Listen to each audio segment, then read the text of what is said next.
Ma'am, si Junjun nanini ko.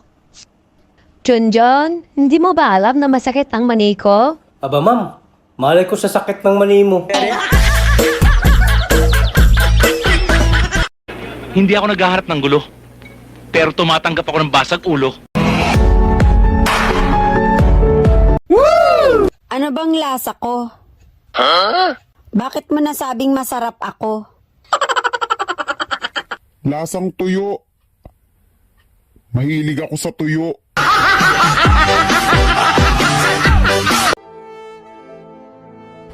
I-touch mo ng dahan-dahan. Tapos, ipasok mo yung dalawang daliri mo. O kaya 3. Siguraduhin mong basa na.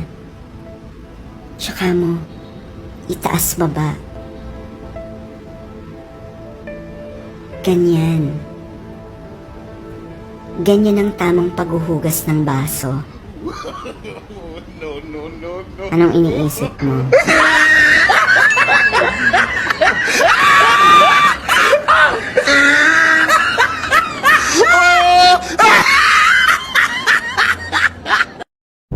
Alam mo tol, pansin ko lang yung tindera dyan sa harapan natin, parang nagkakagusto sa akin.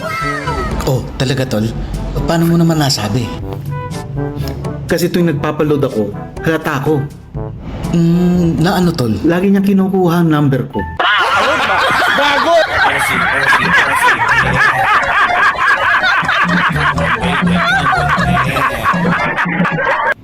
Malungkot ka? Ikapin mo lang yan. I'm sure pagkaubos niyan, malungkot ka pa din. Bang, bang.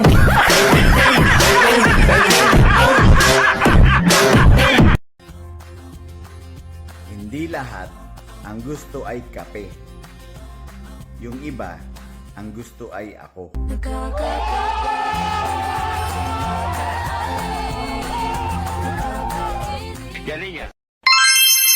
Sa Valentine's Day nga pala, may bibigyan kong chocolate sa'yo. Wow! Baka niloloko mo na naman ako. Hindi. Talaga? Asahan ko yan ha? 200 isa.